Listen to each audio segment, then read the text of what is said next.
Joining me now with more is Texas Senator Ted Cruz. Senator, good to see you. Sean, it's great to be with you. All right, maybe you can shed some light. This incoherent message of the administration, very frustrating, and there's a part of me that believes this is also very dangerous. Your reaction? It's extraordinarily dangerous. From the beginning, President Obama's response to ISIS has been fundamentally unserious. Whether it is golfing while terror attacks, or whether it is admitting candidly to the world that he has no strategy, this administration is not doing the job that we need of a commander-in-chief to defend our nation. Today, we had Secretary Hagel, we had General Dempsey before the Senate Armed Services Committee. I tried to press them hard on the very simple question: if the objective were to destroy ISIS, not to degrade them, not to limit their ability, but to destroy them within 90 days, what would be militarily necessary to do that?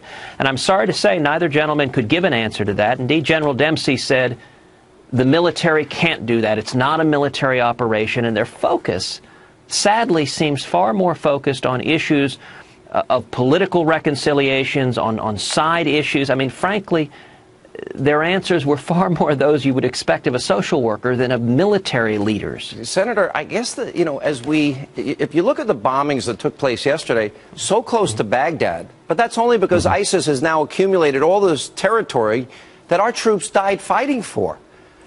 Where's the sense of urgency? Where's the sense of urgency for securing our border, and we'll get into this with Congressman Gutierrez later, considering that it's so wide open? We're told that people from Yemen, Syria, Afghanistan, and Pakistan are coming in.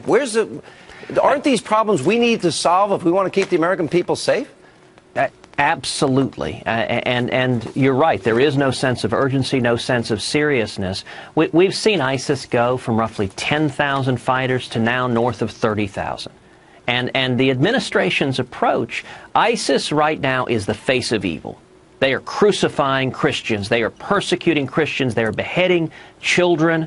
They have beheaded 2 American journalists on the global stage, and they have promised to take jihad to our shores. And the administration's response, they deal with this as a PR matter. Drop a bomb here, send a missile there.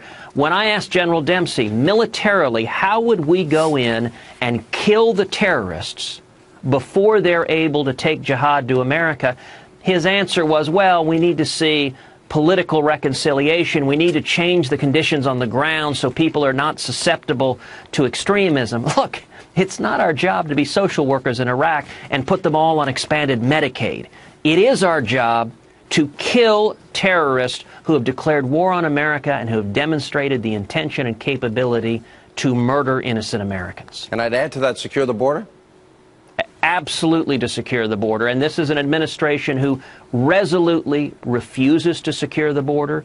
I'll tell you, the morale, as you know well, in the Border Patrol is at an all-time low because the political appointees are telling them not to do their job. And, Sean, what we ought to see in the Senate this week, I've introduced legislation that provides that any American who takes up arms with ISIS has, through doing so, forfeited his or her U.S. citizenship. We should not be letting people with U.S. passports come back from fighting with ISIS and carry out acts of terror here. All right. Senator, good to see you. Appreciate it. And we'll have you back soon.